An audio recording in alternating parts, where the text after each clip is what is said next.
our meeting to order. We're going to start with the Pledge of Allegiance.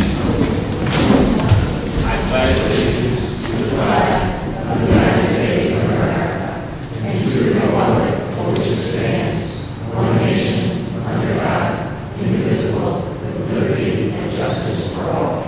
Amen. All right, we're going to, the approval of the minutes we're going to put on for the next meeting. So we'll jump first to our consent agenda. Are there any items on the consent agenda that any council member would like to remove? Yeah, I'd like to pull number 3 out for discussion. All right, number 3 and number 23. I'm going to pull. So is there a motion to approve the consent agenda with the exceptions of items 3 and 23? So moved. Discussion? All in favor? Aye. All opposed? Motion approved 5-0. Item number 3 is a motion to approve one 3-year seasonal contract with Gansett Pope to Number 3 is a motion to approve the purchase of 2 32-gallon receptacles with steel flat covers for the seawall from O'Brien & Sons Incorporated in the amount of $2,610. Thank you. Is there a motion? I'll make the motion. Is there a second? All right, I'm sorry, go ahead. This was an item that kind of stood out to me when I was reviewing this. It seemed somewhat expensive to spend $2,600 on 2 32-gallon trash cans, basically.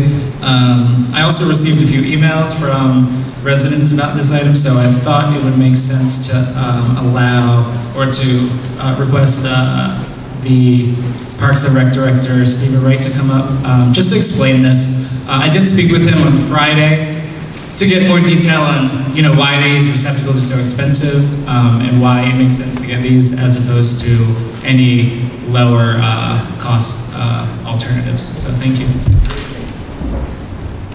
Good evening.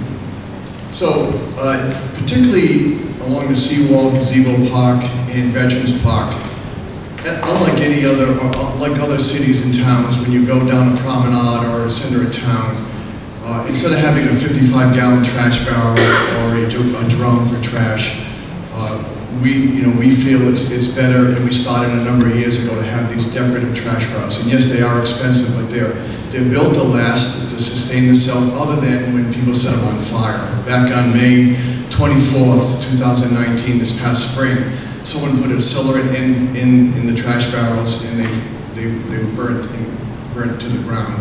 And so we have to replace that. We have 18 of these decorative trash barrels. We started this program back in 2013. And then when you get to the beach and into our parks, we use actually 65-gallon totes, which we put in corrals. So we are very conscious about the money that we spend. But when you think about people walking along our seawall and into the Gazebo Park and Veterans Park area, we don't want to be putting 65-gallon totes. We really, at least from the Rec Advisory Board and other councils in the past, we wanted to put more decorative trash barrels. That way, the trash folks can take the liners out and empty them. They're emptied on a daily basis. We spend about $273 per day having the trash removed from April 29th through October 6th, and then our parks maintenance crew does it throughout the winter. There is also an ordinance, Ordinance 62-3, Narragansett ordinance, that's trash containers provided and serviced by the town within public rights of way and public lands may be used by the public for incidental disposal of trash or waste generated in the immediate area of the container and not for the disposal of household trash. We find household trash on occasion in these barrels, so I'll be honest with you, our parks maintenance folks do go through that household trash, and we see names in that trash. We do send warning letters to folks that are in rental houses or in town, and we'll give them a warning, and we don't have that happen again. So we're constantly on the trash concerns here in town, particularly along the seawall in Veterans Park and in Gazebo Park, and including the beach. Thank you. And one of the other things that we had discussed was some alternatives for similar trash receptacles that were like half the price, like $400, $500.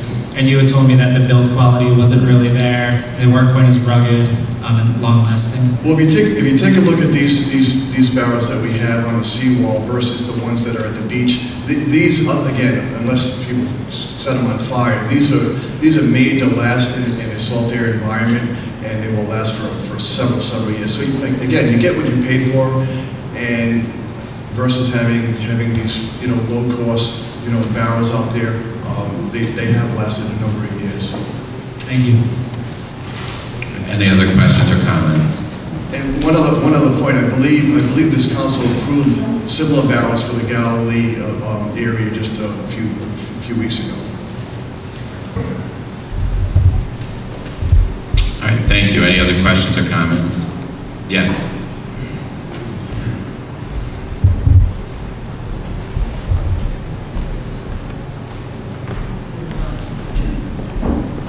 Funny you should bring this up, because we use Narragansett rubbish and they're wonderful, but we've been having a real problem with animals getting into the trash no matter what you try to do.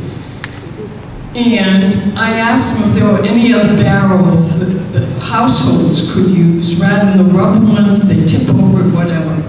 So he said not really, except Jerry's Hardware has them, but they're pretty expensive, too expensive for me. You clamp them on the top. Is there any kind of grant we could get for some of the residents? And guess what I saw this morning sitting out front? A coyote prancing across in front of the broad daylight and going into the neighbor's yard, which is a fenced-in yard.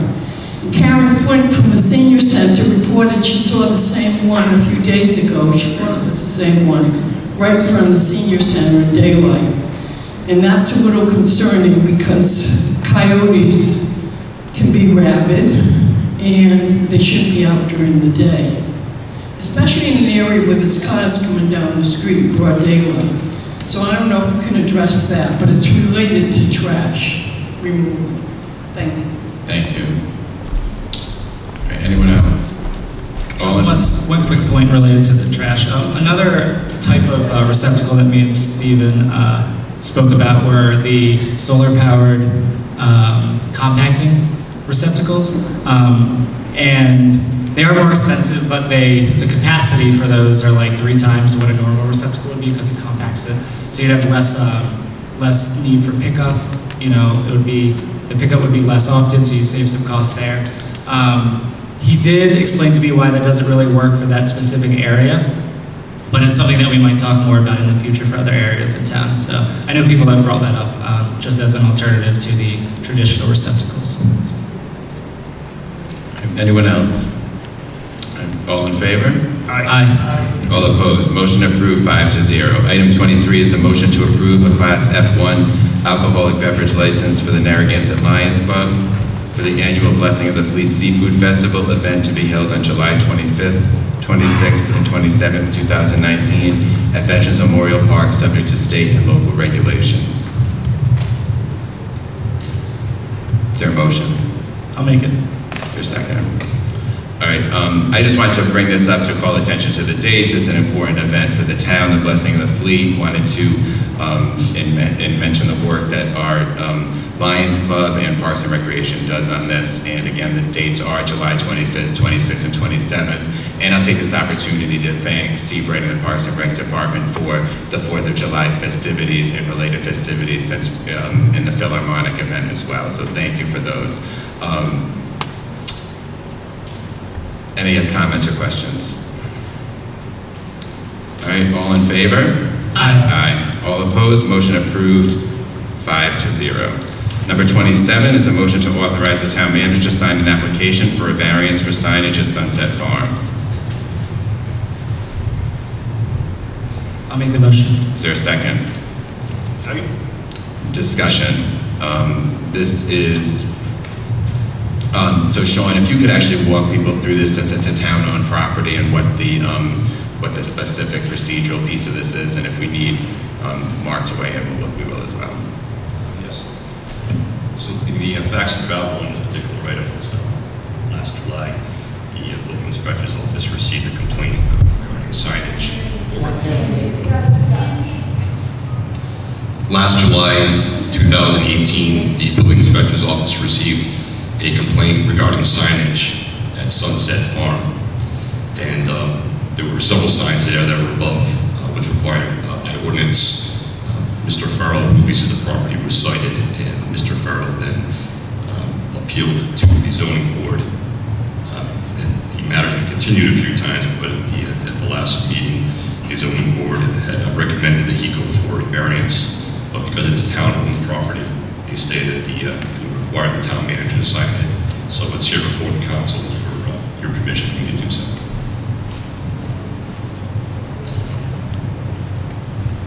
Thank you. Any questions on that item for the town manager? Not really a question, but I wish Tony was here. He's not, so I guess Mark will have to go for you for zoning. So we're in R80 zoning, and the current ordinance is signs can be up to 3 feet. And what the applicant is looking for, be able to have 2, not 1, but 2 25-foot signs. The concern I have with this goes back to Joe Trillo from just this past election year, where he erected a very large sign. The town had a hard time getting it down. In fact, we didn't get it down. And then when it went before the municipal court judge, he denied what the town solicitor had suggested for a fine, which is our fine for the signs. I, for one, do not want to see our town be made into a litany of sign after sign after sign, largers going through. I know for sure that anyone who is going to be looking at the 2020 campaign is not going to want to see larger campaign signs. So for this reason, I don't think it's a hardship. In the letter, the applicant says he has a hardship. It should be noted that he lives on the town farm, pays no rent or taxes, and unlike the properties that we have in Middlebridge, where we do receive a portion, the town receives no portion of any type of sale at that farm. So I can't see how it's a hardship. I believe it would be a hardship for the town to grant an easement that would allow for a larger sign, because that has significant impact on what the town will see from all other businesses. We've had new businesses coming up recently. Was to say that they can't use this as precedent going forward, that this town farm has a larger sign. So my thoughts. All right, thank you. Anyone else? Shh. So, Chief, I don't know if you know this offhand, but what's the ordinance for, I know this is residential, but what is the ordinance for signage for business? 20 feet. I believe that's correct. I have the ordinance here, but that's correct. Okay, so this is residential because of the way that the lease is set up. However, it is being run as a business. And this motion would be just to send it to zoning, correct? Correct. You're not approving the variance tonight. You're just sending. After zoning rules on it, does it come back to the council again? It does not. It does not. It would be done. Okay. Great. Thank you. Oh, the other thing, we've been operating,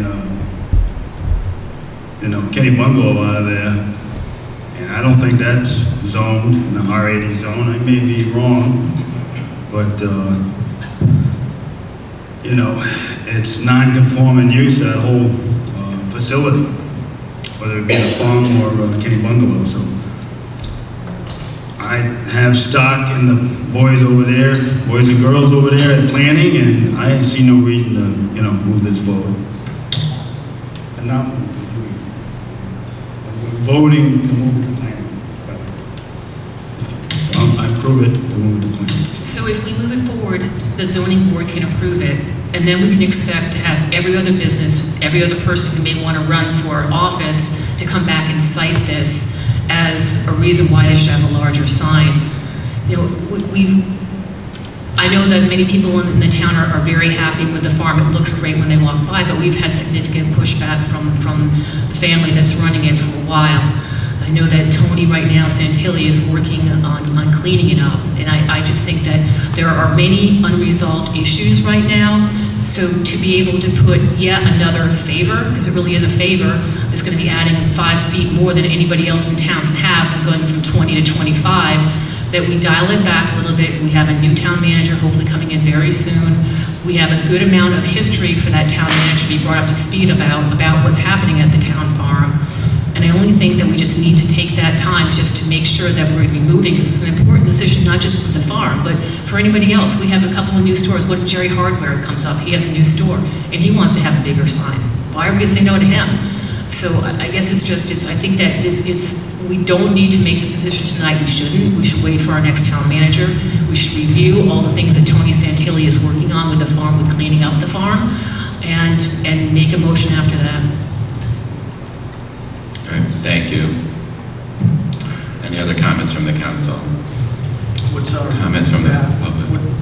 What's our surrounding neighbors? I mean, do we know what South Kingston has for signs? I mean, I see people, businesses, and other things with pretty large signs out there. I would have to get back to you on that. Right. So the farm's had signs out there since way before Mr. Farrell owned it.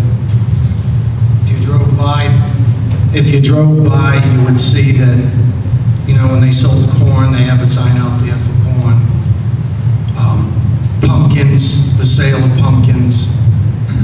It's a farm. I know it's zoned residential, but it's obvious that the zoning is wrong. I don't even know why it's not farmland or something compatible to that. It's crazy that we're going to take every little piece of property now and tear it up and say this isn't for that and that's not for this, where we should come up with an ordinance for uniform signs across this town. Presently, their operation in summer, they're operating. If we're going to do something with signs, we need to do with something uniform across the whole town and make everybody abide by it. We don't want what we went through with Trillo. That was a disaster. And if a lot of people read the ruling on that, I think there would be a lot of disappointment in this room and throughout the town on actually what Mr. Trillo paid for that. So, presently, I don't have a problem with the signs that are there, but we need to come up with an ordinance that's uniform to everybody. Mark, do you remember off the top of your head, I think this is a great point that Ricky made, what was the fine that your office had recommended, and what was the fine that Mr. Trillo actually paid? I don't recall the numbers off the top of my head. The fine was supposed to be, per the ordinance, up to $500 a day. I think it was in the $30,000 range, between 25 and 35, I can't recall the exact number. And I think the fine came in, Judge DeCubulus fined him, if memory serves me correctly, it was $2,500 or $3,500. Because I know the discussion that we had at the time, I believe Jesse was you that brought it up, is that if you knew that your fine would be so low, why wouldn't you want to go ahead and just, you know, for campaigning especially, you know, break the ordinance because you could pay for the fine? Correct me if it was you, I thought it was you, but I know somebody in the council brought that up, but I think it's an excellent point. I mean, I know people don't like the yard signs out there anyway, so to make it even bigger of a precedent that you can have one just doesn't seem right. Yeah, that was me with the Trillo case. The difference with that case is that Trillo did that without permission, so he was intentionally violating the ordinance. This is an owner asking for permission to do this, so that's why that's why I would send it to zoning and let them make that decision. But they would be changing the ordinance then though, right? So what we're doing now would be saying to zoning, we're giving you authority to change the ordinance. And it does not come back to us, as the chief said, so they could then say, okay, 25 feet is all right, and then we'd see these signs all over 25 feet without coming to us or going to zoning. That would be law. We're talking about changing the law. This is right, Laura? I believe this is for a variance specifically, so it wouldn't be an ordinance change, correct? That's correct. This would be a variance, and the zoning board reviews each of these applications on a case-by-case basis, so it would not modify the ordinance. And then also, this is a 3x8 sign, so it would be 24 square feet. I think the proposed sign is 24 square feet. Instead of 2x10, it'd be 3x8. And it may be double-sided. Right. Now, is this all signs, or is this the one sign he has by the trailer there, food court there? Just one sign, right? I didn't read it because I didn't think it was a landmark decision we were going to make tonight. No, landmark. Breezed over it. I said, so okay. It's impactful for the town, though, Patrick, because you're not talking about the food truck. That's just there, and you know, everyone knows I've had an objection about that too. It's a historic farm, and there's a food truck there. But no, he's talking. This is in the package. It's a nice sign. If it was proper size, it'd be fine. Yeah, but the thing Like is, so If I can clarify one fact for you, it's square footage, so it's Right. 3 by 8, 24 feet, so the Sure. zoning said you should ask for 25 square feet if you want two of them. That's where your variance is going to be. And then it's, if I correctly, the sign's like probably 125 feet from the road. It isn't like Jerry's paint shop, which is probably, 35 to 40 feet from the road. So there's a big difference there in need here. I don't think Jerry's is gonna come, in front of us the next meeting asking for a bigger sign. In fact, I think he's trying to turn people away. That guy's so busy, every time I go in there, I can't get in the damn place. But remember, Patrick, as far as this goes, we have many other issues we're working on right now with the farm, with cleaning it up, he's had infractions that we're working with. We haven't really spoken out loud to the town about it because we're trying to clean it up and have Tony work with them. So my objection is, why give one more thing until we've seen some really good faith on the farm, our town farm, being cleaned up and no longer having junk on the farm. We had to have DEM go out there. Jim Meany brought DEM out there to take a look at it. So I'm not saying we're not going to do it. Did DEM find anything? They found a lot of different things out there. They found some tanks. They found a lot of trucks. They found refrigerators are out Any there. violations? They said they didn't have to violate, but had felt enough to bring it out there. But There was no enough junk violation. out there. No violation. Patrick, So, I'm not going to debate it with you. It's just that we have things that we're doing with the farm to take a look at to see if he's following in our ordinance of them. And I mean, again, it's a town-owned farm. The town should have the right to be able to have it be clean and respectful. this is a town-owned farm, so it's important to Otherwise, make it that wouldn't be in point. front of us. It wouldn't be in front of us Right. otherwise. The reason it's coming is we have to, in order for most people who ask for these kind of variances and go before the planning and zoning boards for an exception, Right. they go on their own. In That's this right. case, we're the owners of the property, so that's why it's before us. And we have to basically say yes or no that the application can go to planning and zoning because we're technically the owners. So that's the piece that's This is before an us. existing sign that's been up there, right? And Well, then, actually, but Tony had then him the take it planning and down. zoning will make the decision as to whether or not they're going to allow for the exception. We're not voting on the exception tonight. I can move him to planning, I have no problem. Is there anyone else? Yes, Catherine. And just state name and address, please. Catherine Celebrato, 48 Rose Court. Mr. Santilli is our building inspector.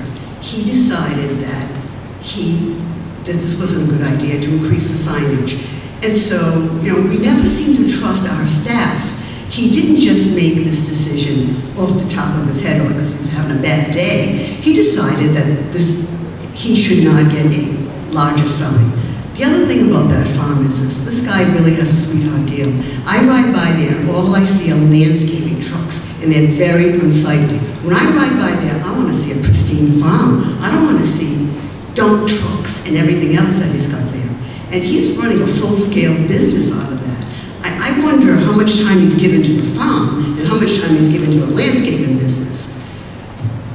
But again, Mr. Santilli is our building inspector.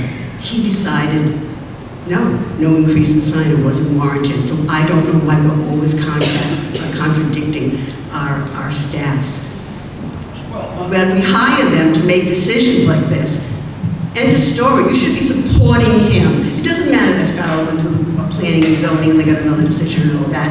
This is a town employee. He's been doing this job for a long time, and I don't understand why we don't support our town employees when they make these type of decisions. Thank you. The reason Santilli, Councilman Phoenix, is that's his job. If the ordinance reads 20 square feet or 18 or 24 square feet or whatever it is, he has to defend that, and then the plaintiff goes to planning. That's the way it works. But the only reason he's here tonight is because we own the property and he leases from us. So I have no problem having him run the farm, go to planning, and ask for a variance. I have no problem. All right, thank you. Anything else from council members? And Ms. Celebrato, you do make a good point in having faith in the town staff, but we should also have faith in the boards that we put together to make these decisions as well. That's why we have the zoning board. So we appoint members to that board for these reasons. So I'm fine sending it to them, and I would trust their judgment on this. I guess I have to stick with we should wait. We've recently, either he has already or he's planning on planting a crop of hemp, and I don't know that the town really wants to have the town farm have that on it. is just a fact that's out there, and I just think that the town manager coming in needs to work with this, because the town needs to be made aware of the conditions going on. It's a town farm after all. Damn Trillo ruined it for everybody. Damn. All right, all in favor? Aye. Aye. Aye. All No. opposed? No. Motion approved 4-1. Item number 28 is a motion to approve the agreement between IBPO Local 303 Police and the Town of Narragansett for a 3-year term beginning July 1st, 2019, and authorizes town manager to sign the same. So moved. Second. Discussion. So this has modest salary increases and has changes to the language for the promotional process. Is there anything that you would like to add, Sean?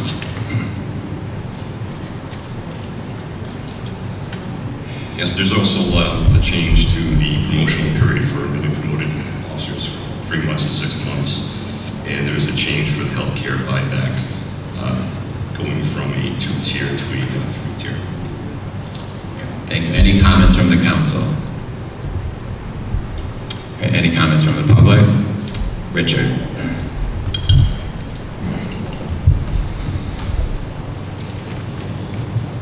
Again, we're having... Just name and address, please. Yeah, Richard Van Gersh, 9 Mountview Road this day. Once again, this is a crucial matter that there should have been at least a slide so we can appreciate or not appreciate what the contract is. However, I will once again oppose a COLA, especially for new employees. We must end this foolishness now. We are being ripped off. Maybe I can accept being ripped off by retirees and current workers, but this has to end. And we don't end this gravy train. This gravy train is killing this town. It is eating up our budget, and we continue on with this nonsense policy that made sense 60 years ago when public employees were paid nothing, and who cares about 3% of nothing. Now they are paid a rather substantial sum of money, and we continue this foolishness. Thank you. Stanley.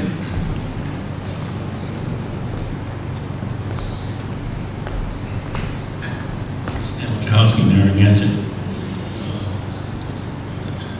I looked at the document, and I was actually happy to see 2%, a 2% increase in salary. And that's kind of nice. My Social Security check, I told you before, went up 2.67. So now it sounds like there's a step in the right direction here, as we're looking at 2% increases rather than 3% increases. So I commend them for what they've done, and I hope they'll continue this financial awareness. As far as the pensions, I don't know the details, but I was impressed with the 2%. Thank you very much, Chief. As I mentioned, there was a modest increase this year, and part of what's going on, we made a lot of reforms with many of our unions, as you've known, over the last 5 years, going to one health plan for the 4 unions, which was very big. We had some health plans that were in the high almost $30,000 a year, so that was a fix that we made. I don't want to go over all that, but part of what's going on with these contracts is we're also going to be staggering them so the town staff and the leadership in the town will be able to have the union negotiations in separate years, because it's sometimes a big burden to have them all at once. So, any other comments or questions? Not on this issue. Okay, so. Yes. So what's the current COLA on a retirement in the town for police officers? So 3%. 3%. So when we retire, somebody retires today, they get a 3% COLA. And I believe they have to be 52 years of age. And it's presently suspended. All right, just so everybody knows, that's what it is. Yes, Catherine. Catherine Celebrato, 48 Owens Court. This is the point where I usually get up and rebut Mr. Vangerbish. And I argue for a COLA, and I argue against any potential take-back for a COLA.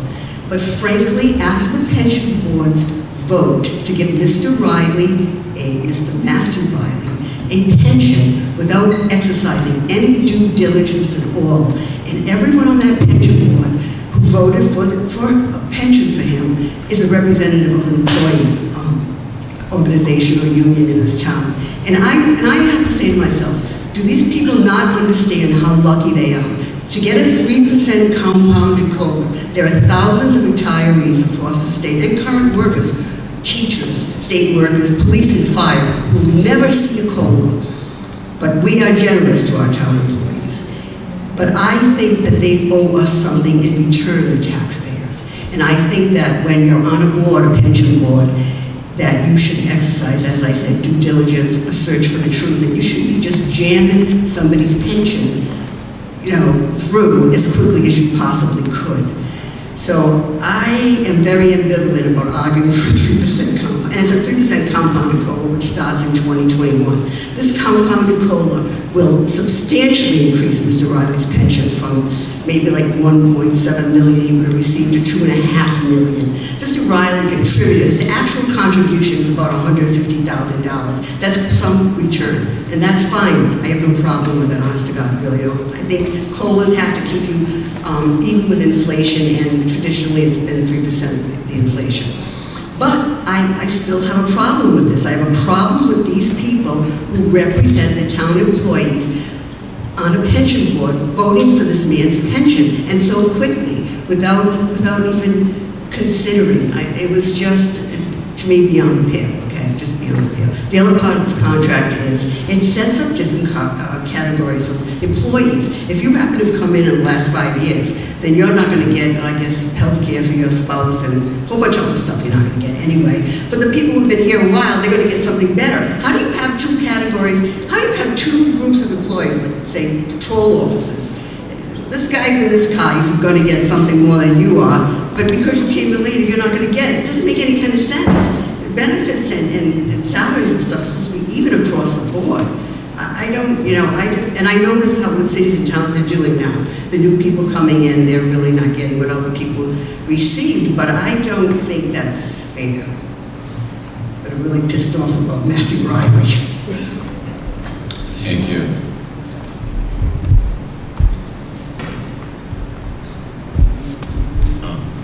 Well, you can make a motion to that, but right now, is there any comments or questions on this? All right. Seeing none, all in favor? Aye. Aye. All opposed? Motion approved. Aye. Motion approved 5-0. Councilman Manley? Yes. Motion to move item 46. Item 46 to the front of the agenda. I'll second. All right. All in favor? A lot of these folks are here for that one, so that's got a late night here, so appreciate any courtesy anybody can provide. You guys put a library motion on every meeting, so all in favor? Aye. All opposed? No. No. Motion fails 2-3. Our next item You're gonna have to gut it out there. is item number 29, a motion to approve the amendment to the URI Crew Middlebridge lease at 95 Middlebridge Road between the town of Narragansett and the University of Rhode Island at the annual payments quoted, contingent upon the approval of URI. So moved. Discussion? Are there any questions for Steve Wright, Parks and Rec Department? All in favor? Aye.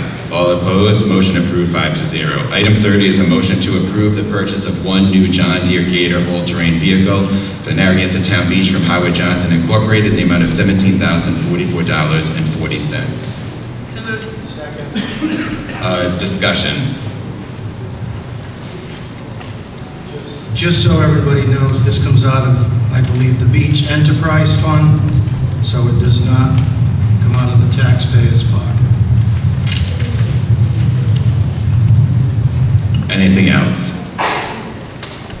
All right, all in favor?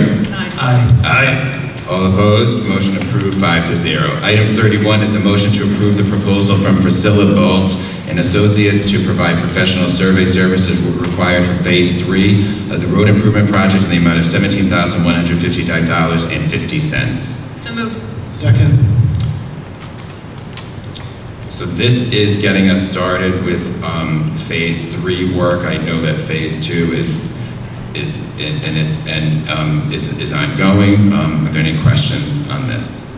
Mike, can you come on up and just give us a timetable on how Phase 2 is doing right now and what anticipated start for Phase 3?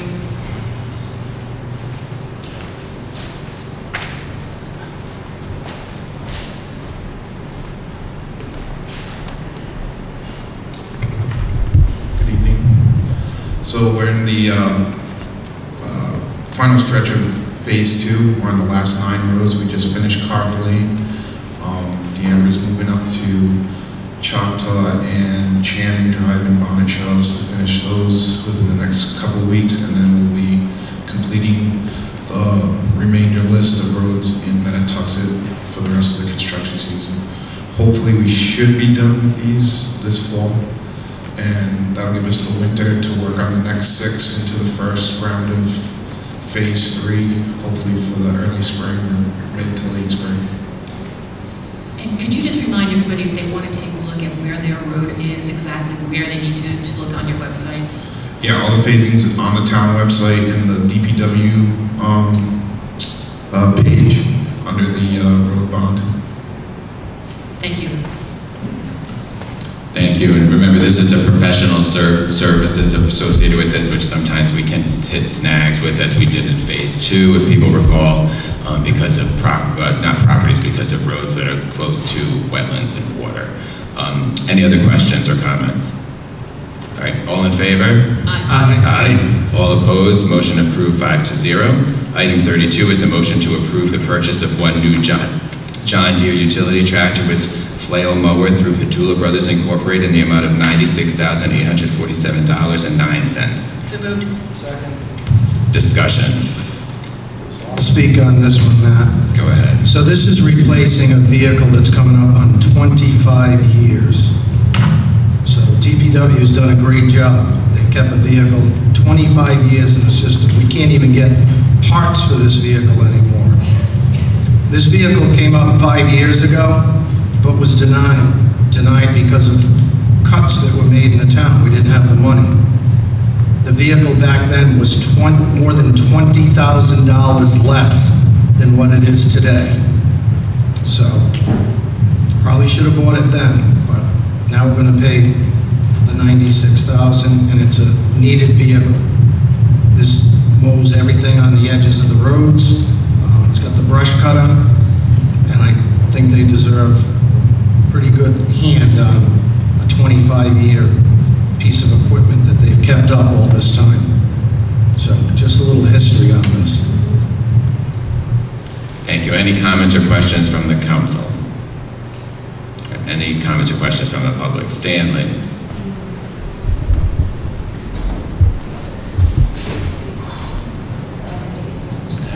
Narragansett. $100,000 for a lawnmower. And granted, it's a fancy one. But to me, John Deere is the Cadillac. And that's okay. But do we look at others like the Ferris? My landscaper, he runs around with these Ferris lawnmowers, which actually appear to be more commercial oriented. They don't have the pizzazzy looking outside, you know, they're a plain Jane type of thing that cuts. Have we looked at trying to see a more commercial unit that might be cheaper than this $100,000? That's all I ask. Thank you. Is there anyone else? All in favor? Aye. Aye. All opposed? Motion approved 5-0. Item 33 is a motion to read, pass, and adopt as a second reading an ordinance and amendment of Chapter 731 of the Code of Ordinances of the Town of Narragansett, Rhode Island, entitled Zoning, specifically adding new text regulating the medical use of marijuana. So moved. Second. This is the second reading, so if there's no new information, all in favor? favor? Aye. Aye. All opposed? Motion approved 4-1. Item number 34 is a motion to introduce, read, pass, and accept as a first reading an ordinance and amendment of Chapter 731 of the Code of Ordinances of the Town of Narragansett, Rhode Island, entitled Zoning, at Section 3.2 Official Zoning Map, rezoning 2 properties to comply with designations assigned in the 2017 Narragansett Comprehensive Plan Land Use Map. So moved. Discussion. This is a first reading, but on one of these items, we had a request to the Planning Department Director, Community Development, to limit the number of uses available to one of the 2 properties discussed here. So the 2 properties are the smaller lot in the Westmoreland area between the Glen Oaks condominiums and DPW that we voted to change to industrial, and then a property in the south end of town near Carries that we voted to light business. So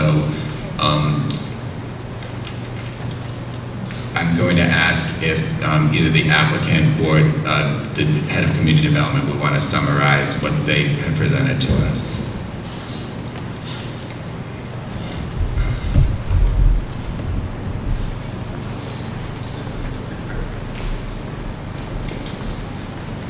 Good evening, Mr. President and members of the council. As you recall, after you closed the hearing last time and showed favorable inclination on these 2 parcels, you did instruct us to draft a list of uses that would be appropriate for the parcel on Westmoreland Street. I do not believe you gave me any specific instructions on the other parcel at the south end. Looking at the Plat P, Lot 293, rezoning it from R40 to IA, I looked at all the uses allowed in IA, Industrial Limited. There are up to 88 possible uses. And I went through that list, trying to identify properties, uses rather, that clearly do not make sense. For a parcel of that size. It's only 30,000 square feet of land, which for an industrial lot is quite small, actually. And some of them were just totally inappropriate. Things like a stone quarry. You wouldn't try to have a quarry on a 3/4 of an acre lot. So many of the uses similar to that came right out. Others would not work because they were inappropriate to being directly adjacent to the residential property to the west, Glen Oaks condos, and the other property owned by Mr. Durkin that did not get rezoned, which is a 3-acre site. And it's also adjacent to the town highway garage. So certain uses did not lend themselves to being appropriate to being in proximity to those 2 uses. So things like outdoor storage of boats. There were many other potential uses that just would not be appropriate to be close to residential or a town operation. And then the third category of that I looked at were things that just weren't practical. And as I said, in a way, some of them like stone quarry are not impractical. Others that were not practical were things like an incinerator, commercial dock or pier. Well, there's no waterfront. So that was what led me to the list that you have in your, as attached to the agenda item. And you have actually 2 lists. My working list, which has the highlighting, and then the final list known as Addendum A. The highlighted area on the working list identifies the uses that I'm recommending be eliminated, and the non-highlighted areas are the uses I'm recommending be retained in the IA zone. In the end, when you look at the Addendum A, you'll see that we eliminate 51 uses and we allow 37, some by special use permit, a couple as accessory uses, most by road. So Mike, just to reiterate, the highlighted, you're not recommending? Correct. That's in the working document. Yes, the yellow highlighting indicates all the things that I'm suggesting come out. And everything that's not highlighted everything not highlighted from that list goes over to Addendum A, and that is the addendum that we would attach to the ordinance itself. So if you've worked with the applicant on this list, then if there's agreement from both you and the applicant, then I guess I would turn it to the council if there's any designation that they would not include there, unless I'm mischaracterizing that. Well, we did correspond. I can't say that the list that I provided you is a consensus list. Okay. Mr. Durkin sent me a list with a certain number of items that he thought could be eliminated. Was much less than the list that I provided you. He had a dozen or so to be eliminated. I took that as an advisory comment, but then I applied the 3 standards I just mentioned to you to give you the list that I've got here. You may want to ask Mr. Durkin to explain his position on the matter. Yep, all right, so would the applicant or his attorney want to weigh in on that regarding the recommended list?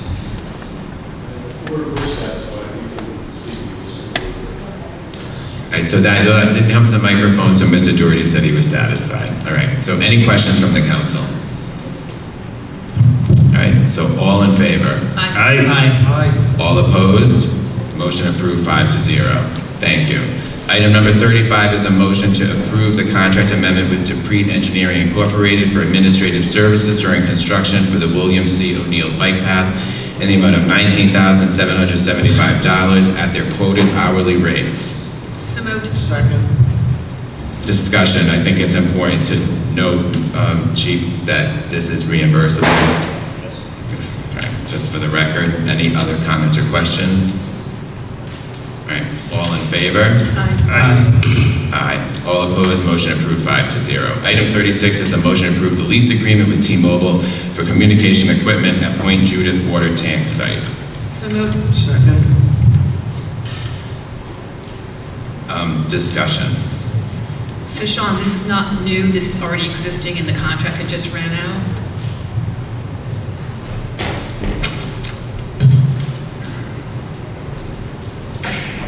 John, is that true? Yeah.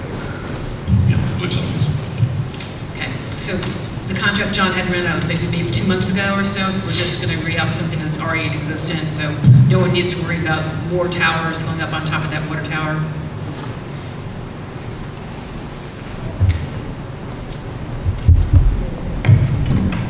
Yes, that's correct. This lease actually expired last year, and it was an oversight, or it was lost in the shuffle, and there was negotiations as to the renewal terms. They initially wanted to drop the lease rate and reduce their rent, but now we've come to agreement with them on that. They're going to be the same rent. We're basically trying to average out so that all our tenants are paying the same rent over the same periods, and there is some changes that they do have proposed, but there's no new antennas, and it's more just modifying their equipment or changing some antennas out, so they'll make some modifications, which is the application for the building permits and the zoning and the building department now. We have to approve that. Part of them getting their permit was that they had to come to the table and get their lease updated and agreed to. Thank you. John, I had a question. Are any of them smaller units that they've been attaching to telephone poles been popping up in town while you're out here? Recently? I believe some have. I don't know. I believe the ones that are coming up in town. They don't need permission for that. They just come in and it's like the Wild West, right? Yeah, I believe so. I think there was a new state legislation. Yeah. Chief, I think this is something that we need to address and get ahead of it, because the problem is everybody's streaming and they need more capacity, so they need these smaller units that put out. I know some towns are actually charging a fee for each unit, right? And so I mean, it's something that I think we should take a look at. What do you think, John? I believe that my predecessor had some information on that, and I can look that up as well. We have had some inquiries. We have like a dozen right now, right, about throughout town. I'm not sure how many throughout town. I think. If anybody wanted, there's one right by the tower down there in the pier, right near the Coast Guard house. It's a great looking barrel, narrow looking barrel thing. they're like what, they're like 4 feet by 2 feet, something like that? Yeah, some are different. I know some Yeah. of them can just be a smaller, just like a Yeah, it's single starting to mast. spring up, and I think we should get ahead of it. Thank you.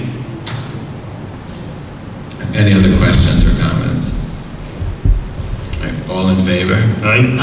Aye. Motion approved 5-0. Item 37 is a motion to approve the purchase of one new video surveillance system for the public safety building from Land Telecommunications Incorporated, the amount of $62,041.76. So moved. Second. This is a capital project at the police department. Are there any questions or comments? I have a couple questions. Go ahead. I see this is from the acting chief, Mr. Sutton. I don't think he's here, right? So Yes, I'm very familiar with the project now. great. Yeah, a couple questions about the characteristics of the system. So I see it's a new state-of-the-art system. Are there going to be additional cameras compared to what's currently there? Yes, we currently have 16 cameras, all recorded. We're going to be adding another 4, a couple for the fire department, then we had to add a couple because of the fencing that we put up in the back lot. And are those new cameras interior or exterior? Some are interior, some are exterior. Okay. I believe 2 outside of the fencing are exterior. I'm not sure about the fire department. I'll get back to you on that. Okay. Is there typically any external review process for adding outside surveillance to town property? Or is it just something that the department can just decide they want to do? There's no review process. Like private, basically resident privacy concerns. Right, it's the cameras are not directed into the parking lot, so that it's all directed towards our cruisers and our fencing line. So it only captures. Okay, so it's only capturing on the property. It's capturing public safety property. Okay. Yeah. So it doesn't. Yeah, we're not scanning a lot. No facial recognition software. No facial recognition. Not yet. Okay, thanks. I had a quick question. I'm assuming these are all hardwired, right? I believe so, yes. Did But you try to, IT would be a better person to ask that right? question. Did they try to get a price on wireless? Would that be cheaper? Actually, no. No? No, it's cheaper to go wire. Dan, come here, just come on.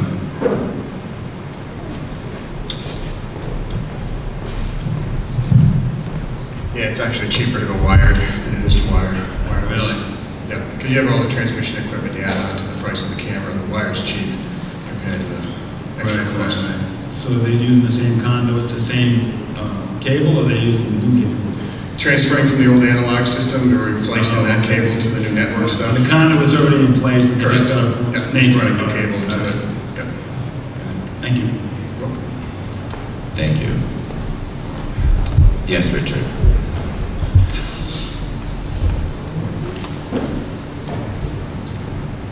Okay, this says one new video surveillance system. Do we have more than one? Does this replace something? It is somewhat puzzling. There's some new cameras, and then we have old antiquated cameras that are being replaced. It's all part of one interconnected system, but it's talking about all cameras. How much do we spend on surveillance in the for the building? Is this the only cost for surveillance? This covers all our cameras. So there is no other cost for surveillance? We recently purchased a new DVR. That's what holds the data from the recording of video.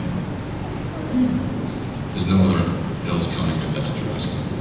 And this is for the actual, or is this just a yearly rental? This is the purchase of the cameras. These are the cameras that go into our Sally Port when we bring prisoners in, our cell block, for our evidence room, for the lobby, for the parking lot. It's all the cameras. So there is no annual maintenance charge or this type of thing? I defer to IT, no, negative, no maintenance charge. Yeah, this, it is a rather large amount of money. Thank you. Chief, what's the shelf life on it? 20 years now. They're actually 20, yeah. 20 years.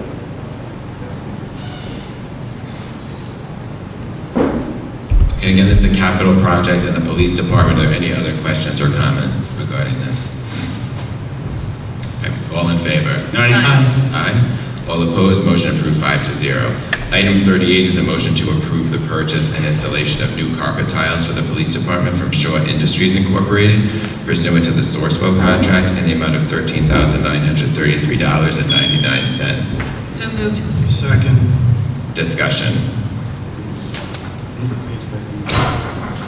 All in favor? Aye. Aye. All opposed? Motion approved. So item 40 is the actual items that 39 is discussing. It's 100% reimbursement. All right, so for item 39, any comments or questions? All in favor? Aye. Aye. Item 40, a motion to approve the purchase of 8 tasers, a taser training suit, 3 taser holsters, and a training target for the police department from Accent Enterprises Incorporated in the amount of $15,205. So moved. Second. Discussion? All in Great job favor? with the grant. Great job. All in favor? Aye. Aye. All opposed? Motion approved 5-0. Item 41 is a motion to approve the annual software maintenance agreement with Vision Government Solutions in the amount of $17,791. So moved. Second. Discussion. No questions or comments from the council or the public? All in favor? Aye. Aye. All opposed? Motion approved 5-0. Item 42 is a motion to approve the PC replacement program with Zones Incorporated in the amount of $35,941.38. So moved. Second. Discussion. This is a replacement, correct me if I'm wrong, of 34 of our oldest computers in the town, under the town. Any questions on that? All right, seeing none, all in favor? Aye. All opposed. Motion approved 5-0. Item number 43 is a motion to approve the purchase of Microsoft Office 2019 from Dell Incorporated in the amount of $10,057.60. So moved. Second. Discussion. All in favor? Aye. Aye. All opposed? Motion approved 5-0. Item 44 is a motion to approve the renewal of the Munis application services with Tyler Technologies Incorporated in the amount of $60,419 for fiscal year 2020. So moved. Second. Discussion. Right, people are familiar with the Munis software. Any questions or comments? All right, all in favor? Aye. Aye. All opposed, motion approved 5-0. And item 45 is a motion to approve the network infrastructure upgrade project for information technology from 3 vendors, Zones LLC, Third Millennium Communications Incorporated, and Velocity Solutions for a total amount of $84,436.28. So moved. Second. Discussion. Why don't you explain what you're trying to do here? For the folks. Sure. My colleague here, Caleb, is spearheading this project. He can give a quick briefing on the project. Good evening. The original town network was put in 2001 and has not seen any major upgrades since then. So this project aims to expand what's already there, in addition to replacing a lot of the older aging equipment that we have in there, some of which is upwards of 10 years old. That makes sense. 2001, that's a long time for technology. Any other questions? Comments? Thank you both. One question. For Dan. Catherine Silvergrove. Oh, Catherine, I'm Yeah, I'm sorry. sorry, but I just want to ask about this. This is going to make the town employees, it's going to be easier for them to retrieve information and I guess process information, that type of thing? Is that what That's we're my talking understanding. about? It increases Okay. the linkages between them, but let me know if that's incorrect. Okay, because I want to tell you that I received an email that I'm going to be charged $15 an hour for my subsequent access to public records access requests. The last time I sent one in, I think I asked about 7 or 8 questions, and I was told that in the future I'd be charged $15 an hour. But that's fine, I'll pay the $15 an hour, but this should make it a lot easier to get this information that I'm asking for, and maybe I won't have to pay $100 for it, maybe just 15. Thanks. Dan, did you want to comment? Thank you. This won't unfortunately increase the speed of those FOIA requests. This will increase the speed of the data crossing the network, but unfortunately the processing for some of those FOIA requests does require some manual labor to collect that and integrate it, so that's where the cost comes from those usually. And Terry might be able to expound upon that, but this project won't help with that, unfortunately.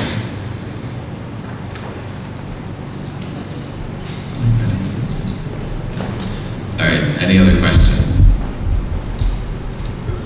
All right, all in favor? Aye. Aye. All opposed, motion approved 5-0. Item 46 is a motion to request a professional appraisal for the real property located at the former Belmont IGA building and 59 parking spaces, the library unit, and the building currently occupied by Pier Liquors and 9 parking spaces, the liquor store unit, and the strip of parking spaces abutting the town of Narragansett's public safety building and running to Caswell Street, Parcel C, plus the additional real property described in the purchase and sales agreement approved by the town on March 5th, 2018, and executed on March 12th, 2018. I'll make the motion. Second. All right, discussion. This item comes from Mr. Pugh. This item is, this discussion is taking place in executive session regarding the sale of this property, so we just have to be careful in this discussion about breaching that executive session. The appraisal portion of this is part and parcel of that, so we are going to have to tread carefully because of the confidentiality issues associated with keeping this in executive session. Go ahead. Oh, okay, all right. Certainly due to the recent sale of the Trio building, you have copies of this. Back on 6/14, June 14th, Gilbane sold the Trio building to the Newport Restaurant Group for $2.8 million. It's approximately half the square footage.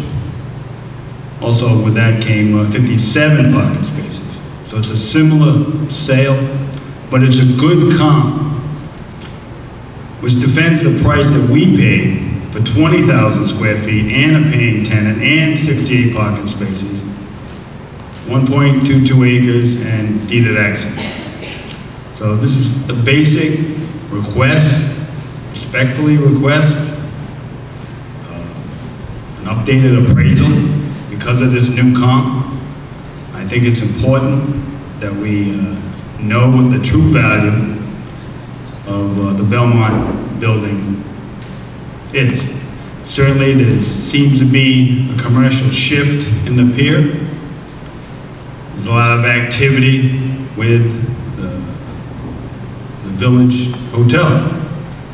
And there's some activity surrounding the theater. So I think there's some dynamics going down there, and I think we need an updated appraisal. Thank you.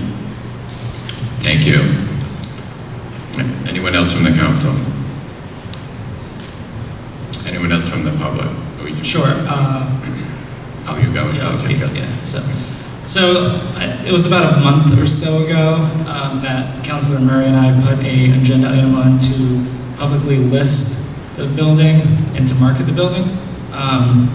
That seemed like if you have a council that's looking to sell a piece of town property, that would be the most transparent and the most above board way to go about that process.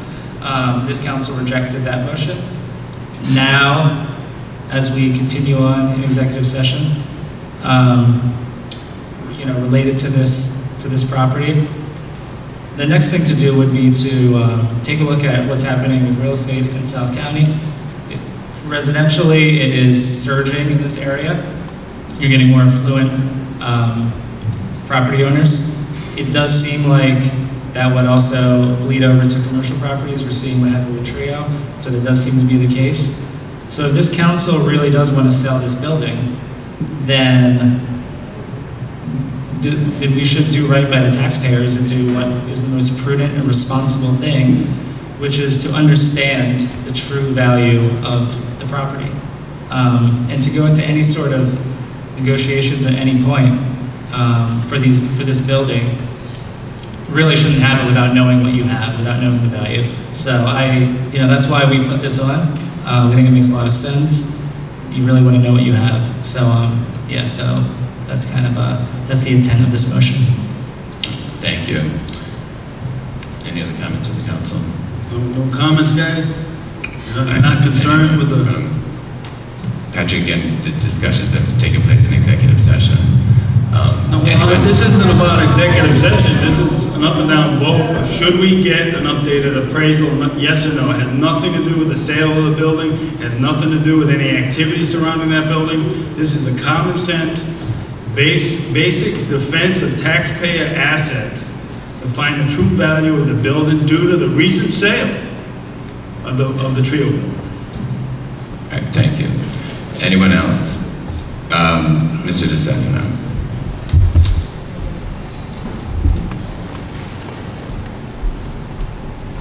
Ted DeStefano, 94 Colonel John Gardner Road. Matthew, this is directed mostly at you because you seem to be the protagonist in trying to sell the Belmont building. Why is this in executive session? Why don't we open the shades, open the windows, get some sun in, let us know what's happening to what was to be our building? Because we're trying to get the best price for the taxpayer. Oh, really? That's what we're trying to do. Well, let us hear that. Let us hear that. What are you hiding? There's nothing hiding. No one's hiding anything. Then let us know. We're taxpayers. I pay a good amount of taxes, which I'm happy to Any pay. real estate deal the town gets into, there's executive sessions leading up to it. I just spoke with an attorney partner at Hinckley Allen, and he said he never heard of an executive session for something other than personnel policies. So I have no idea what you're hiding, but maybe you could tell everyone.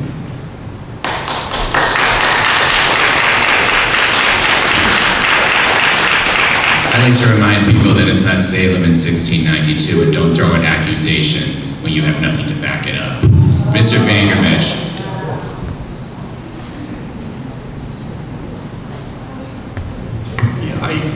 I have been in the liquor store, not to buy way, but to observe. I've been up to the second floor, and I remain stunned by why we ever made that deal. And I really urge every taxpayer in Narragansett to walk up that second useless floor. It looks beautiful from the outside, truly an architectural marvel from the outside, and a complete zero in the inside.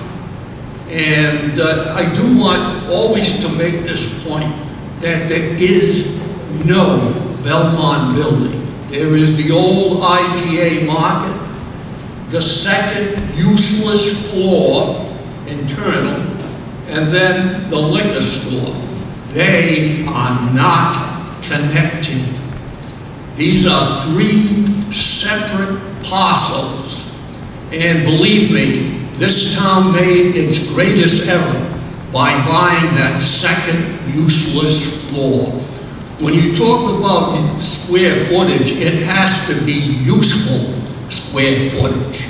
And what we purchased was the most unusable lot I've ever seen.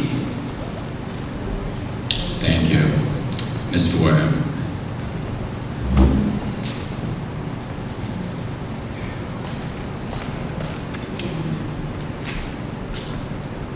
I'm Carol Fortin, 10 Cross Road in Narragansett. I would encourage the council to get an appraisal on the building, especially based on that the Trio restaurant went for $2.8 million. I think we need to make sure that we get the best price, that the council is fiscally responsible and gets the best price for the taxpayer. I surely don't support selling the building, but I think as a taxpayer, it is your fiscal responsibility to make sure we get the best deal. Thank you. Thank you. Ms. Gibler. Gloria.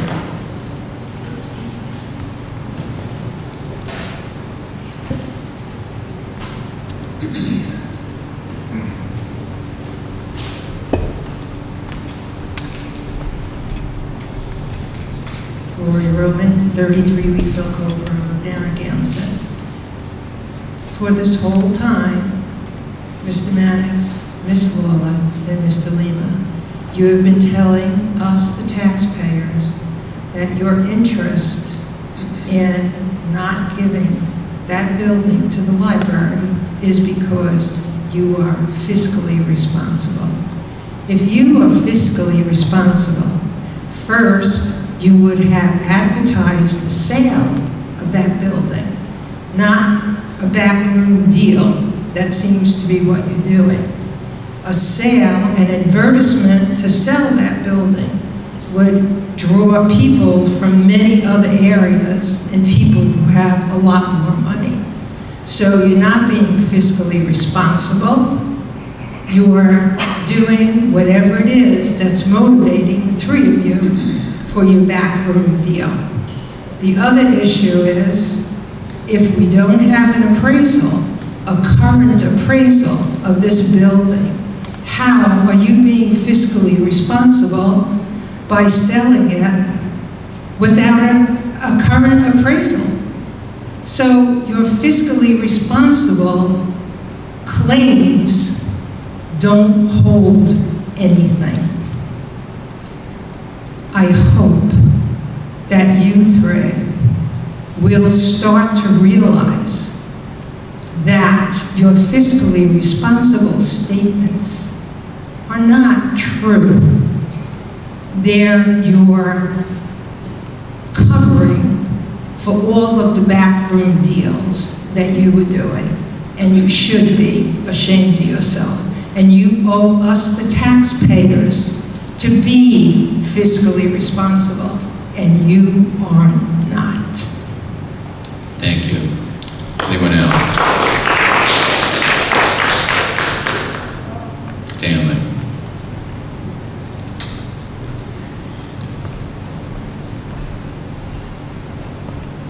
I thought we had some appraisals before we bought this.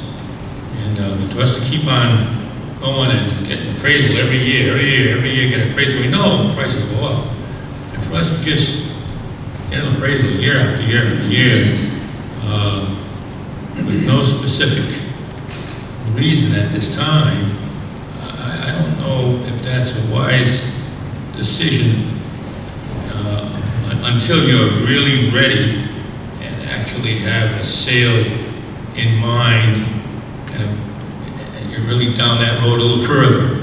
So I don't see that we should be getting appraisal after appraisal and paying for that with taxpayer money at this time. Thank you. Thank you. Anyone else? Yes.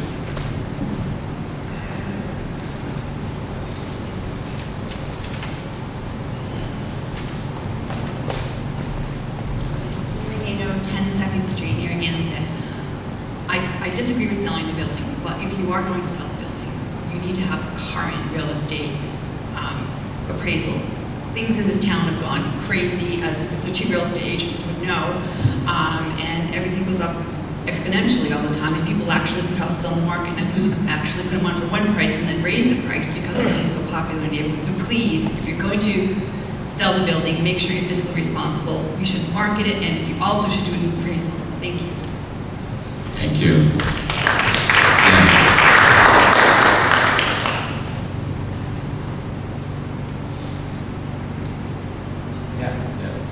Yes. Yes, come forward.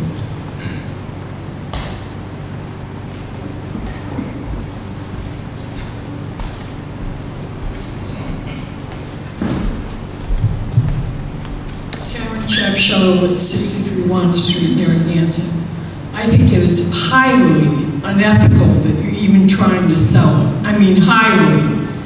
The fact that you're bullying all the supporters of the library is unacceptable. No matter where you go in this state, people are asking, what is going on in Narragansett? You're destroying the town, the three of you, because the trustees, by their affirmative obligation, are supposed to be planning for the library. And we've worked on it relentlessly for 10 years. You take over the office, and I hope it's the last time any of you ever see an office in this town. And secondly, Jesse and Patrick have really tried their hardest to to act as advocates for the library. It is absolutely disgusting what you are doing. Unethical, and it's just beyond words. And I don't think there should be any discussion of selling the Belmont building.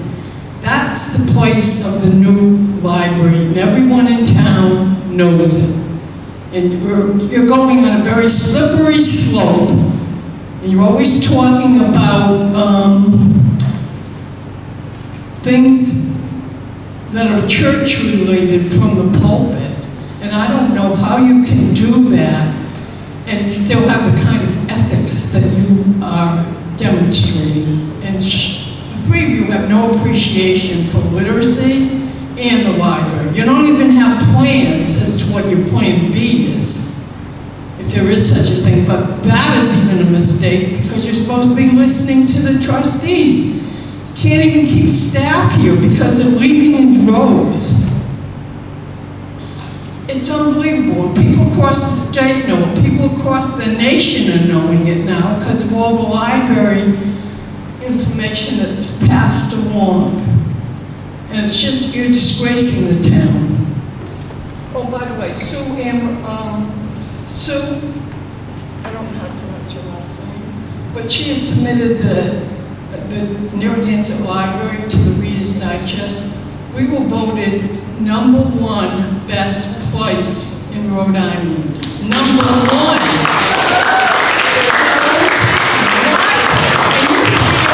Ostriches putting your head in the sand and totally ignoring it.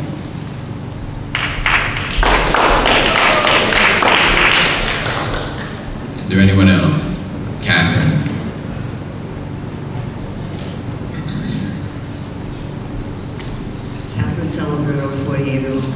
This is supposed to be a discussion as to whether or not we should have an appraisal.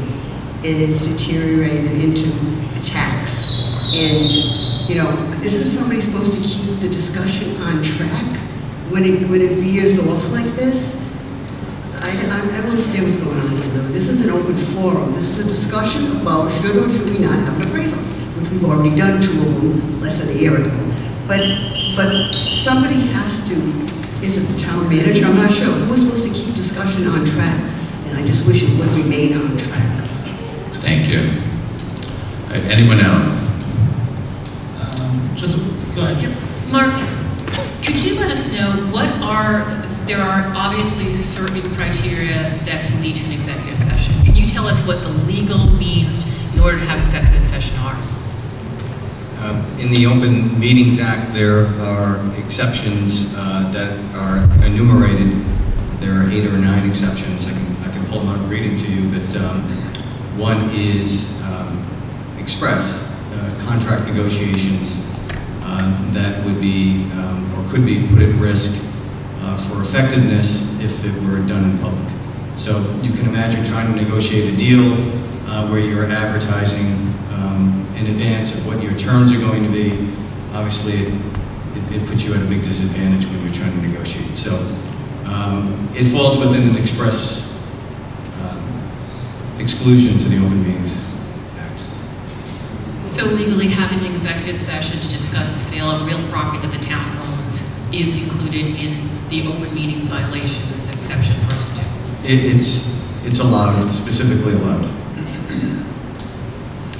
Thank you. I'm confused here. You're saying that this agenda item is a violation? No, somebody said. Okay. I want to make that clear. No, absolutely not. The question was going into executive session to discuss. With all the fans going, I just want to make sure everybody understands it. Now, again, we had Adolfo appraisals, did 2 appraisals. First it was for the condo, the Belmont owner. And then the deal changed, and we're going to update it appraisal. Now we have a new comp. When they did the updated appraisal last time, I think it was $2,500. Now the only thing here that's changing for that updated appraisal, which was, I don't know, 6 months ago, is we have a new comp of a like building within a stone's throw. This is very important information that needs to be put forth to find the true value of this building. Certainly, Jill, you understand that. This is rudimentary. And again, we just bring Adolfo back, let him plug in this sale, and see what he comes up with. I mean, we're talking $240 a square foot compared to what we paid at $128 a square foot. They're two separate buildings, but this is for a professional appraisal, a licensed appraisal to be determined. Not something that's, oh yeah, well, you know, and then we're not marketing the building. That's another thing that bothers me. You know, we want to sell it, fine. Well, let's market it. We should be on top of that roof, screaming at the top of our lungs, buy me.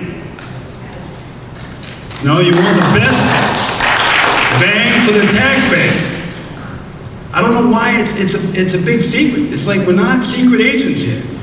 We need to let everyone know that we're selling. And I just, it's almost like, Matt, you've been saying it's a disaster, We should have never purchased it along with Mr. Vanovich. Well, fine, that's okay. But it's almost you're trying to fill a self-fulfilling prophecy. We got a great comp here. Let's plug that in and find the true value. Maybe we'll get more money for it. I don't even know what the sale price is. What is the sale price? Do you have that? I mean, is that secret? Is that something that's secret? We're in executive session discussing that, Patrick. Well, shouldn't, Mark, isn't it prudent for a town or anybody who wants to sell any real property to evaluate the property, get a market value opinion, and put it out there at a certain price? Isn't that the normal procedure for every other property that's sold in this damn state?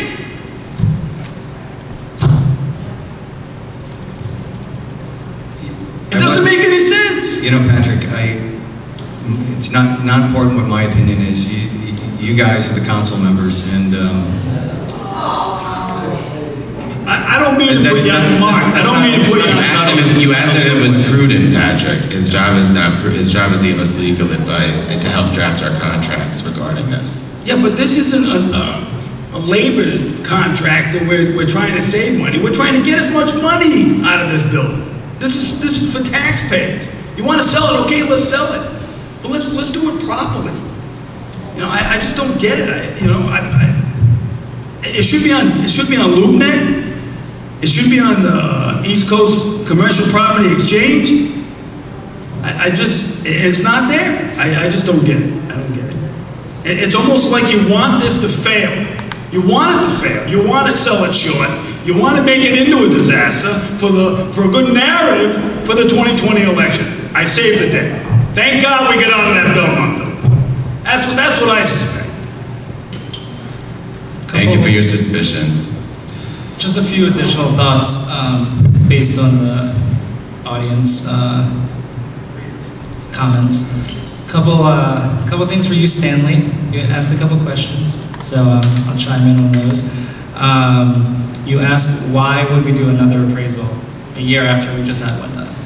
So one of the talking points that I have used to explain the cost of the new library to the taxpayers has always been, for the average homeowner, the taxes would be $32 a year, additional to what they currently pay. That was always based on a $400,000 house, which was the average home price in Narragansett, and that was what we had been saying for the last year. However, since we started saying that a year ago, the average home price is $500,000 now. So it's gone up 25% in a year. That's why we need to do an appraisal, because the market has changed in Narragansett. Everyone knows real estate is booming here. So we're seeing it residential. We see that 25% increase. We need a new appraisal on this building for that reason. Secondly, you said, why do it now? Why not wait until we have a signed deal or we have an offer? Here's the thing, how do you know we don't?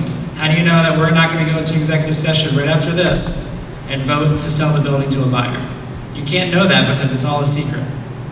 So we're asking for these things for a reason, and because it's always an executive session, nobody in town is able to know what's going on. So that's a problem. Third, since the election and since this term started, Patrick and I have put on items to request an RFP to find out how much it's going to cost for this project in this building. The council voted no. Then we asked to list it, to market it, and to price it. The council voted no. Now we're asking for an appraisal so we can get a value of the building. Again, we'll see what happens, but my guess is this council is going to vote no again. So why is this council willing to be uninformed? Why does this council want to be uninformed? Why are they willfully ignorant on this issue? It's a question that we're not getting answered, and we're probably not going to get answered anytime soon. So I have a problem with that. I don't understand why we're not getting an appraisal here, but I guess we'll vote and we'll see if I'm wrong on that one. And I guarantee you, Adolfo, it cost $2,500 for the major update we had from going from a condo to a carved out lot. That was $2,500. This is probably under $1,000, and I bet the library would pay for it. All right, thank you. Nancy.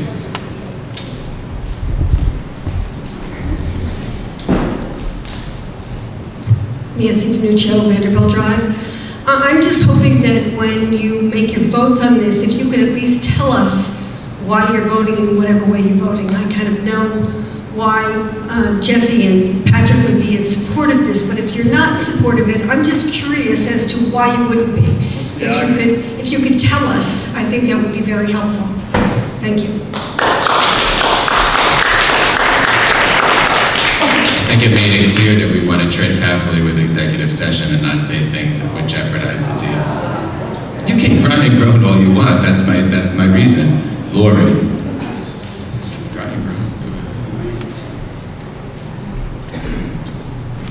So several quick things. Matt, both you and Jill, when the building was being negotiated to be purchased, over and over again said it's optional to be in executive session. And this should be out in the open. So I just want to say that's not true. I said it at the very end when the final contours of the deal came, so that's not accurate. So you said it once? I said it at the end of the process. So you said it once, you didn't say it forward. over and over again? I did not say it over and over again. So you said maybe I said it after that, but I said it at the end of the process. Okay. But you did so say... Go ahead, just make your comment, Lori. Just go ahead. Well, maybe if you could stop interrupting me and I had my 3 minutes, that would be good. So yes, so that is one thing that for whatever reason you wanted that to be out in the open and now you don't want it to be out in the open. There's something else significant that I want to point out about the appraisal, which was January 2018, which is basically exactly what we paid for the building. Now you have a building the size of our current library selling for 2.8. So I guess half the square footage for the same price of what we purchased. But again, the Memorial Luchen's library is now worth more than $1 million. So if you really want to be fiscally responsible, you can let us move forward with this project, move into the Belmont building, and sell our current building, which now, miraculously, has gone up in value. And that reduces what the town is on the hook for, which is what we've been saying all along. At the same time, you might want to consider restoring our budget to level funding, because as you know, we will not get state reimbursement. And that will, again, just dismantle this wonderful educational institution that we all love, and 70% of us voted for the Belmont building. Thank you.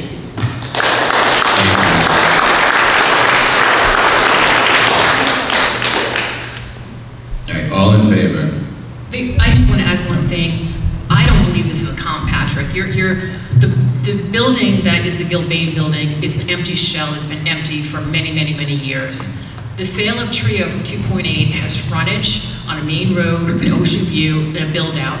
You need to, any appraiser, commercial appraiser, would take the build-out aspect out. This is not a comparable sale. And as far as the appraisal, I'm not going to comment on that because that is a conversation we're having in executive session. No, that's a misnomer. That's another narrative, false narrative. I mean, Patrick, that's my opinion. Well, but you just made my argument. This is why we need a professional, licensed commercial appraisal to reassess the Belmont space. And the appraisers I spoke to said you can't compare an empty shell with a built-out restaurant building. Well, who was that? Were they a licensed appraiser?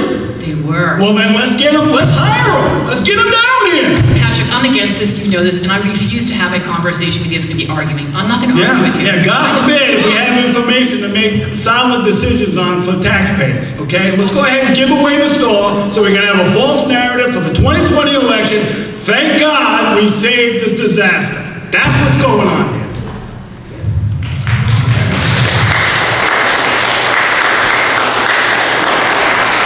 All in favor? Mark, quick question for you. Is there anything that an appraisal would inherently conflict with an executive session?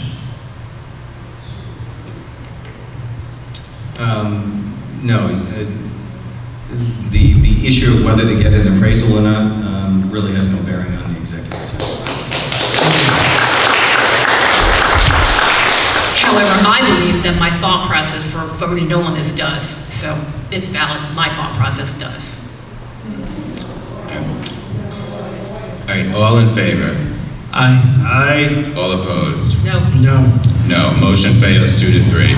Our next item is our open forum public comment section. Please, I ask people to conduct themselves in an orderly, respectful fashion, and the comments of individuals in this portion of the meeting are not adopted or endorsed by the body. All right, anyone for public comment? Nancy.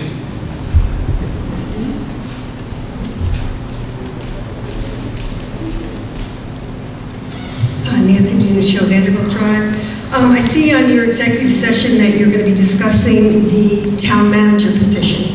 And I'm wondering if at some point you'll be able to report out about how many applications were received, how many interviews you're doing, how many people you're seeing, a little information for the public to make it as transparent as possible. I'm hoping that you'll be able to do that.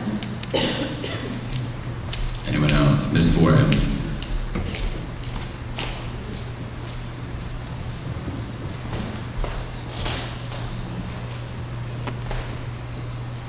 Still California. I want to bring to the council's attention and to the town of Narragansett to become aware of what I consider a public safety hazard on the causeway in Bonnet Shores, especially on weekends. There are many walkers, bikers, parents pushing baby carriages, going to Kelly Beach or to the beach club. The traffic is horrendous, and the patience, perhaps of the residents who are not going to Kelly Beach or to the beach club, is not very safe. So they are passing, going over the double line, and they are passing irresponsibly.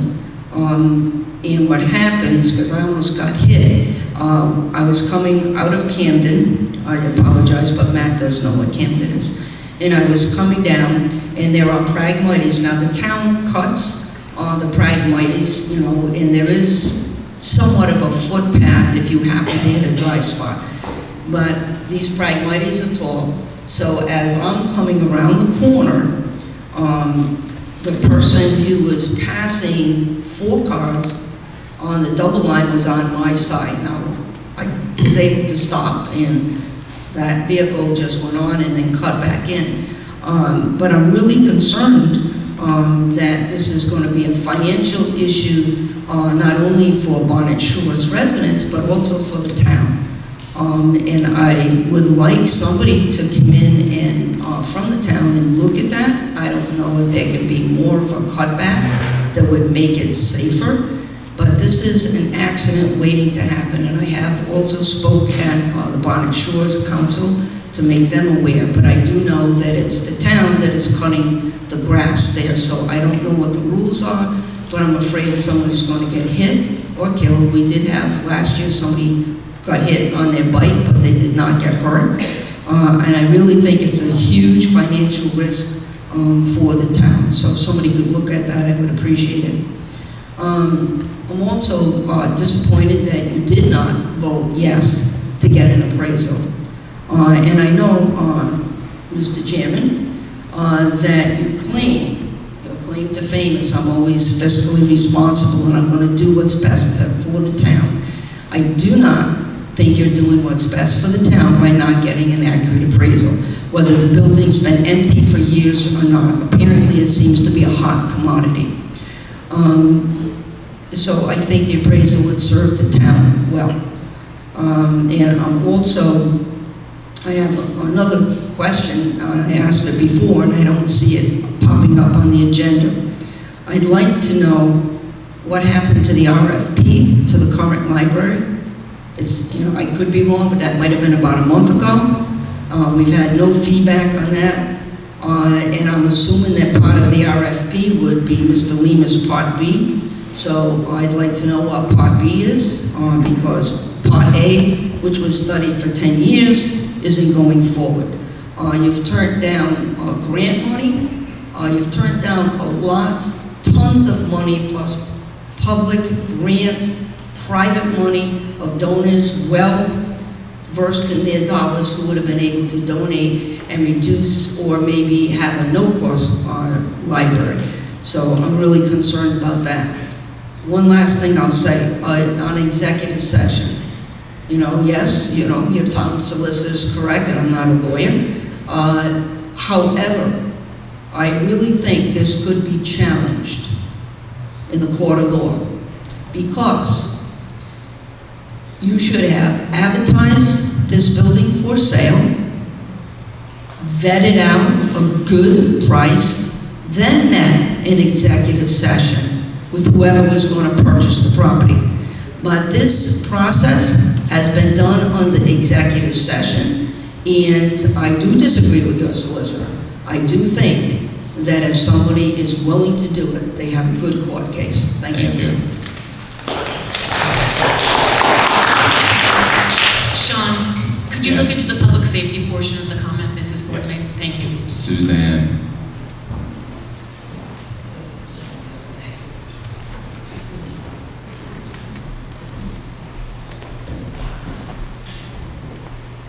Susan Amaruso, 111 West Bay Drive, Narragansett, Rhode Island, and I'm disturbed with all this conditions of the sale, but my comments tonight is I think the town council has kind of missed the boat in calling attention to the library, the Memorial Library, that they are the state winners in the Reader's Digest contest for the nicest places in America 2019.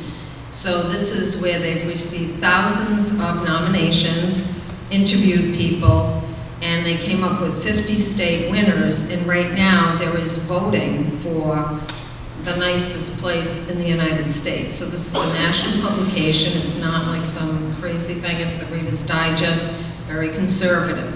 So I'd like to commend our librarians, because I don't think they're going to get it from the council, on what an absolute wonderful job they do, and they've been recognized. And I did make the nomination, and they did interview me, and I didn't want to give them a lot of details, because actually I was talking about the librarians being very positive in a very toxic environment. And, but I did tell them how to research it, because a lot of the things that are happening are unbelievable, like this whole sale, like why we have a building. It just, I couldn't give them answers. So their comments were, as the people of this seaside town fight to save their library, the librarians go about their business serving the community. Narragansett's public library is so unassuming that you might drive right by it if you didn't know what you were looking for.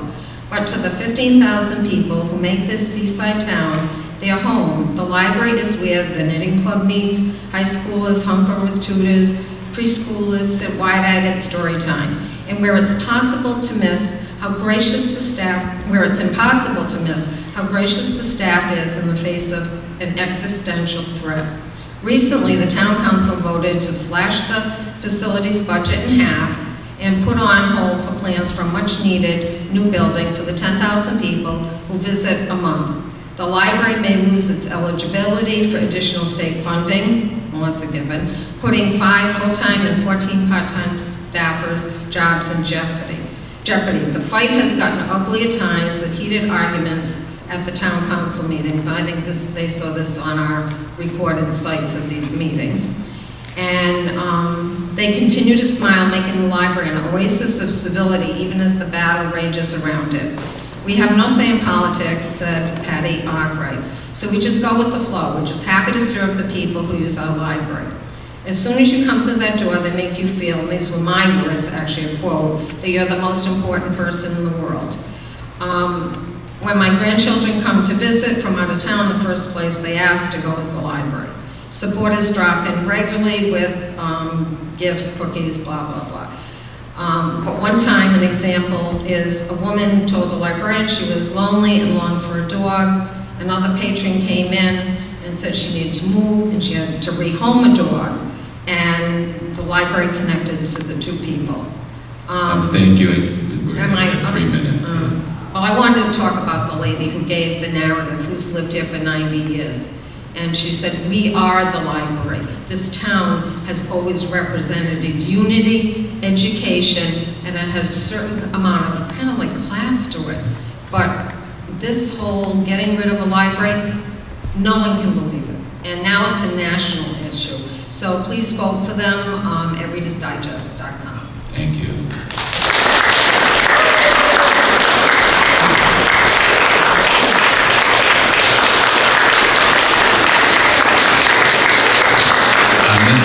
Mrs. Wojciechowski and DeStefano are both. Go ahead.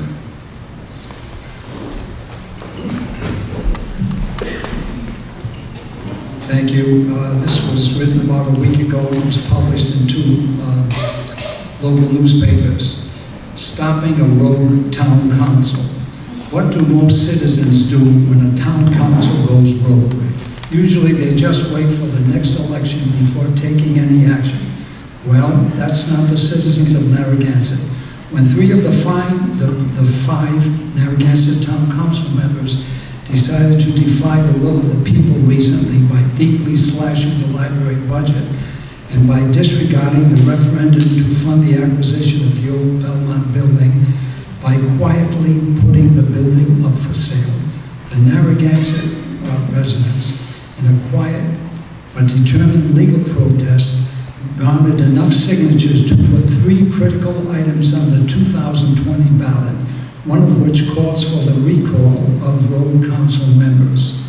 These 3 people, led by Council President Matthew Mannix, seem intent on either destroying our wonderful library or greatly diminishing its services and staff.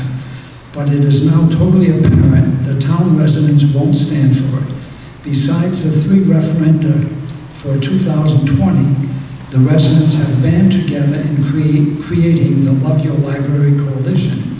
The Love Your Library Coalition has been quite busy of late, putting up Love Your Library signs all over Narragansett, many are up in Bonnet Shores, attending town hall meetings to show their discontent with what the group of 3 are trying to do to our library, meeting regularly to strategize on how we can save our library, and finally, working with competent attorneys to protect our rights, the rights of our citizens. The group trying to save our library has been called an angry mob by Council President Matthew Mannix. They are anything but that. They are concerned citizens worried about their children's future because 3 of the town's 5 council members don't seem to value a fine library, something so basic. They are concerned citizens who value the great importance of a modern library that reaches out to and interacts with its members. They will not go away. There is too much at stake for themselves and their families. Thank you.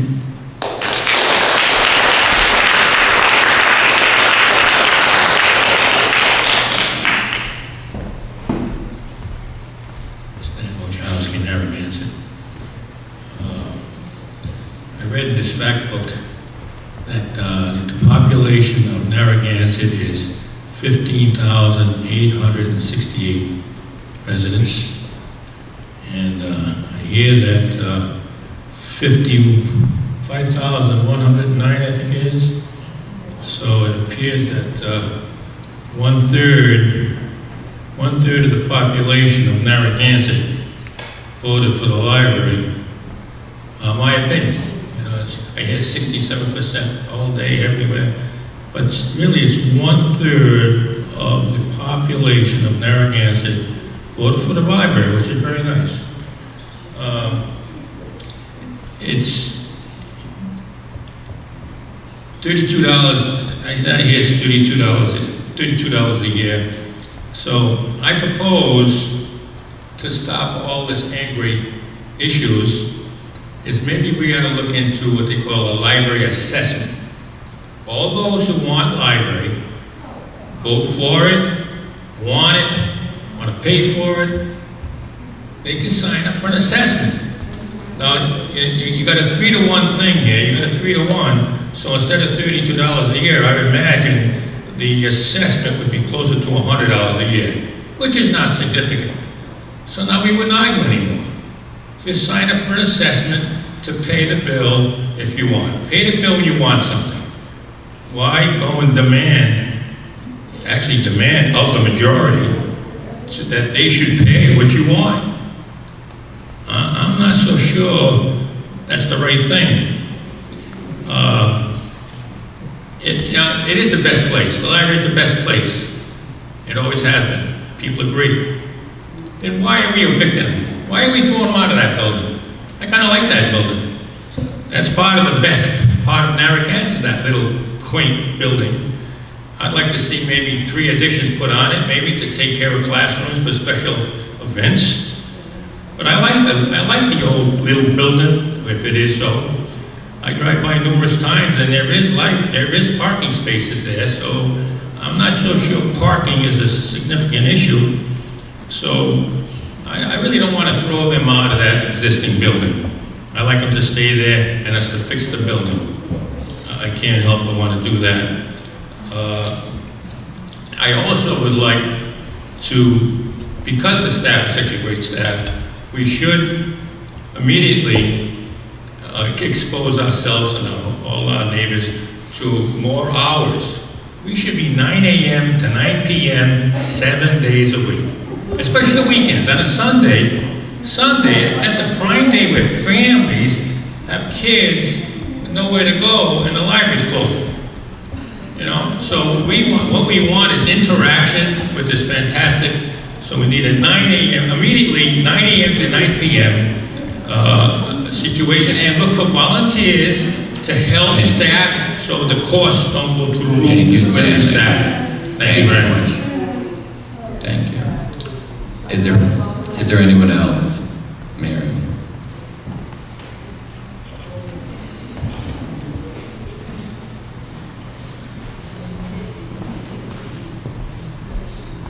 Mary Nato, 10 Street.